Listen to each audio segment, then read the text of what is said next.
Joining us now to discuss the peaceful transition of power in Nigeria, politician Daini Sesan.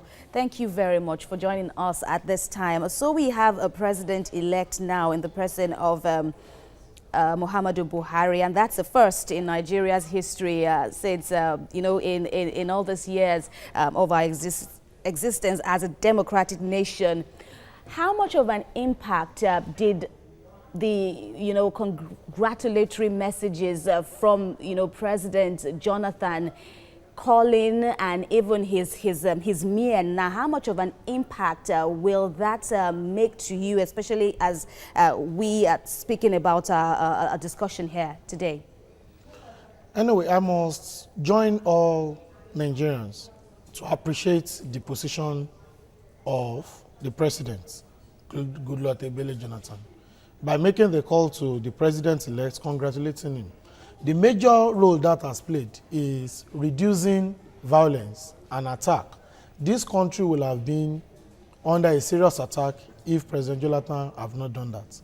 We have a lot of self-determination group in the name of supporting President Jonathan that are planning, in fact, they've started, that is the truth, planning to unleash and threatening to make the country ungovernable if the president did not return. We have some of them now coming on here to congratulate him, to congratulate the president-elect. So what I just want to say is that the step that the president took by calling the president-elect, congratulating him, actually does the tension and reduce casualties that will have been recorded due to the victory of APC. All right, Daini, the place of the card readers in achieving this peace and going forward, what should be the government's attitude to it, We must actually thank Professor Jega for standing his ground on the use of card reader. And equally, we will not thank him by not still appreciating President Goodluck Jonathan from accepting from onset, despite the fact that as the game was on, there are issues of contending need for the card reader. But I would just want to say that card reader has come to stay. Telling anybody in Nigeria now that we should stop using card reader is the same as saying banks should stop using ATM. So it has come to stay, and what we should do is how to improve on it, technology-wise, and how to even make sure that we move to e-voting, diaspora voting, and stabilizing the electoral process.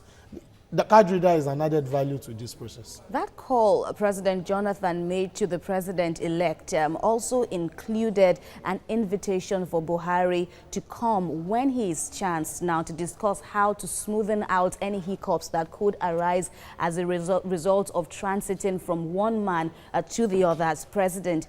What are your thoughts as to what an ideal transition program would be? The transition program, I think there will be process and procedure to follow.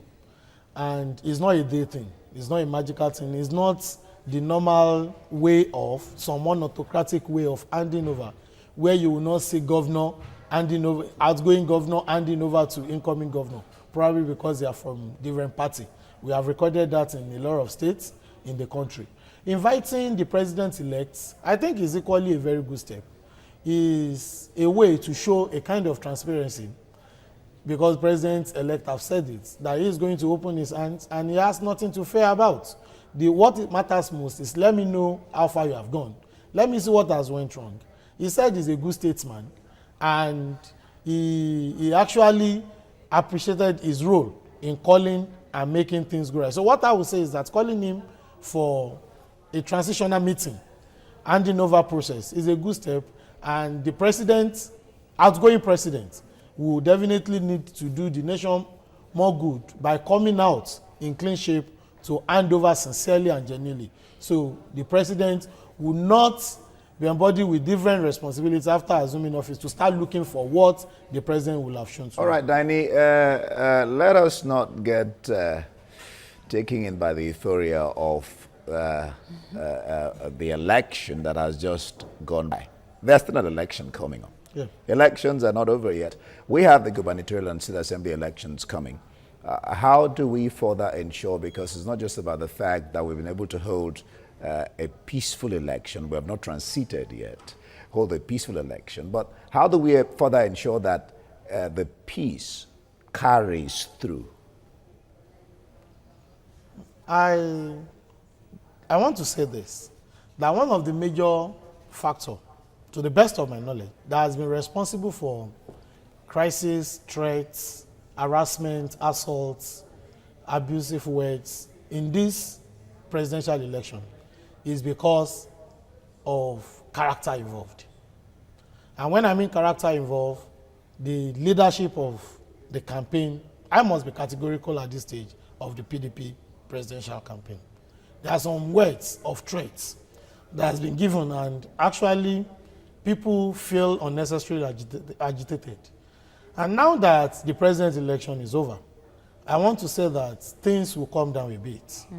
The military, I was telling one of the leaders of the party in one of our meetings that unfortunately people outside does not know that Nigerian military at a point nearly turned themselves to a political party.